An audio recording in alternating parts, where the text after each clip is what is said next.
పుష్ప 2 దెబ్బకి పోస్ట్‌పోన్ అయిన సినిమాలన్నీ వరుసగా విడుదలకు సిద్ధమవుతున్నాయి. ఇందులో భాగంగానే డిసెంబర్ 20న వరుసగా 4 పెద్ద సినిమాలు తెరపైకి వచ్చాయి. ఆడియన్స్ కూడా ఈ సినిమాను చూడడానికి చాలా రోజులుగా ఈగర్‌గా వెయిట్ చేశారు. మరి ఆ సినిమాలేంటి? ఆ సినిమా రిజల్ట్ ఎలా ఉంది అనేది ఇప్పుడు తెలుసుకుందాం. ఇక డిసెంబర్ 20వ తేదీన ముందుగా వచ్చిన సినిమా ఏంటి అంటే అల్లరి నరేష్ నటించిన బచ్చలమల్లి. ఈ సినిమాను దర్శకుడు సుబ్బు తెరకెక్కించాడు. ఎమోషనల్ కంటెంట్‌తో వచ్చిన ఈ సినిమాకి ఆడియన్స్ నుంచి మిక్స్డ్ టాక్ వచ్చింది. నిజానికి గత కొంతకాలంగా అల్లరి నరేష్ సరైన హిట్స్ లేక బాధపడుతున్న వేళ చాలా హోప్ పెట్టుకుని చేసిన సినిమా బచ్చలమల్లి. ఇక ఈ సినిమాకి ఆడియన్స్ నుంచి అయితే కొంత మిక్స్డ్ టాక్ వచ్చిందని చెప్పాలి. కొంతమంది బాగుంది అని అంటే, కొంతమంది మాత్రం రొటీన్ స్టోరీయే పెద్దగా ఇంపాక్ట్ చూపించలేదంటూ కూడా కామెంట్ చేస్తున్నారు. ఇక ఈ సినిమా తర్వాత వచ్చిన సినిమా కన్నడ స్టార్ ఉపేంద్ర నటించిన యుఐ. ఈ సినిమా నిజానికి కన్నడ ఉపేంద్ర సినిమాలంటేనే సరికొత్తగా ఉంటాయి. ఆయన తీసుకున్న పాయింట్స్ కానీ, ఆయన నటన కానీ, ఆయన నటించిన గత సినిమాలు చూస్తే మ్యాటర్ క్లియర్ కట్ గా అర్థమవుతుంది. రా కానీ, ఉపేంద్ర కానీ, నేను కానీ, ఇలాంటి సినిమాలన్నీ చాలా కొత్తగా ఉంటాయి. అంటే సాధారణ దర్శకులు, కమర్షియల్ దర్శకులు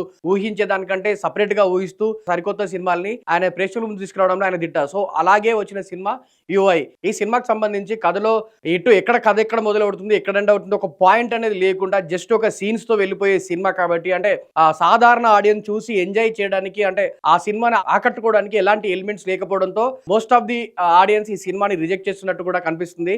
కాకపోతే వినూత్నంగా రొటీన్ కి భిన్నంగా ఆలోచించే ఆడియన్స్ మాత్రం ఈ సినిమాకి బాగా కనెక్ట్ అవుతున్నట్టు తెలుస్తుంది. అందుకే ఈ సినిమా కూడా ఆడియన్స్ నుంచి మిక్స్డ్ టాక్ వచ్చింది. ఇక ఈ సినిమా తర్వాత విడుదలైన మరో cinema Hollywood Mufasa. The lion king సినిమాకి సీక్వెల్ గా వచ్చిన ఈ సినిమా హాలీవుడ్ నుంచి టాలీవుడ్ వరకు ప్రతి ఒక్క ఆడియన్స్ ఈ సినిమా గురించి చాలా కాలంగా ఈగర్ గా వెయిట్ చేస్తున్నారు అనమాట. చాలా కాలం క్రితం ఈ ట్రైలర్ రిలీజ్ అయిన విషయం తెలిసిందే. ఆ ట్రైలర్ కి తెలుగు ఆడియన్స్ నుంచి కూడా బీభత్సమైన రెస్పాన్స్ వచ్చింది. ఇక అంచనాలను రెట్టింపు చేస్తూ ఈ సినిమాలో ముఫాసా పాత్రకి మహేష్ బాబు వాయిస్ ఇవ్వడంతో ఆ అంచనాలు కాస్త రెట్టింపుకు చేరుకున్నాయి. ఇక ఈ సినిమాని మహేష్ బాబు సొంత సినిమా ఎలా రిలీజ్ అయితే ఏ రేంజ్ లో సంబరాలు అండ్ ఆ థియేటర్స్ వద్ద రచ్చ చేస్తారో, అదే రేంజ్ లో ముఫాసా సినిమాకి మహేష్ బాబు ఫ్యాన్స్ ఆ రచ్చ మొదలు పెట్టారు అనమాట. ఒక రేంజ్ లో ప్రీమియర్ షోలు కూడా కండక్ట్ చేశారు ఈ సినిమాకి. అంటే డైరెక్ట్ సినిమా విడుదలైతే ఎలా ఉంటుందో ఆ రేంజ్ లో ఈ సినిమాకి హంగామా చేశారు అనమాట. సో రెస్పాన్స్ అయితే అదిరిపోయింది. ఈ సినిమా చూసిన ఆడియన్స్ కూడా పాజిటివ్ గానే రెస్పాన్స్ అవుతున్నారు. లయన్ కింగ్ ఏ రేంజ్ లో ఉందో ఈ సినిమాలో కూడా అదే రేంజ్ లో ఉందంటూ కూడా కామెంట్ చేస్తున్నారు. ఈ నేపథ్యంలో ముఫాసా ఆడియన్స్ ని అలరించిందనే చెప్పాలి. ఇక చివరిగా ఈ డిసెంబర్ 20న విడుదలైన మరో సినిమా విడుదల 2. వెట్రిమారన్ సినిమాలకి ఒక సెట్ ఆఫ్ ఆడియన్స్ ఉంటారు. ఆయన ఏంటి అంటే కమర్షియల్ సినిమాలకు చాలా దూరంగా ఉంటారు. రూటెడ్ సినిమాలు చేయడంలో ఆయన దిట్ట. అందుకే ఆ సెట్ ఆఫ్ ఆడియన్స్ ఆ వెట్రిమారన్ సినిమాల కొరకు ఈగర్ గా వెయిట్ చేస్తూ ఉంటారు. సో అలా వచ్చిన సినిమానే విడుదల 2.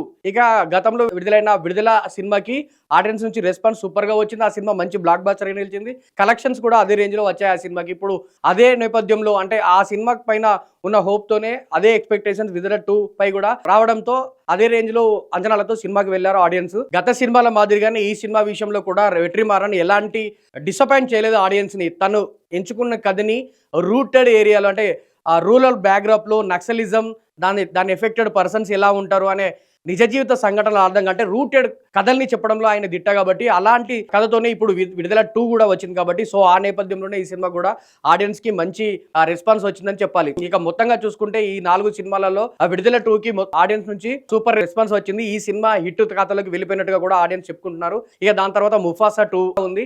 ఆ తర్వాత ప్లేస్ లో మచ్చలమల్లి ఉండగా చివరి ప్లేస్ లో యుఐ సినిమాకి ఆడియన్స్ కనెక్ట్ అవుతున్నారు. మరి ఈ సినిమా 4 సినిమాల్లో మీరు ఏ సినిమా చూసారో, మీ సినిమా ఆ సినిమాలో మీకు ఏది నచ్చింది అనేది కింద కామెంట్ చేయండి. ఇలాంటి మరిన్ని అప్డేట్స్ కోసం మా పల్లవి ఛానల్ సబ్స్క్రైబ్ చేయండి.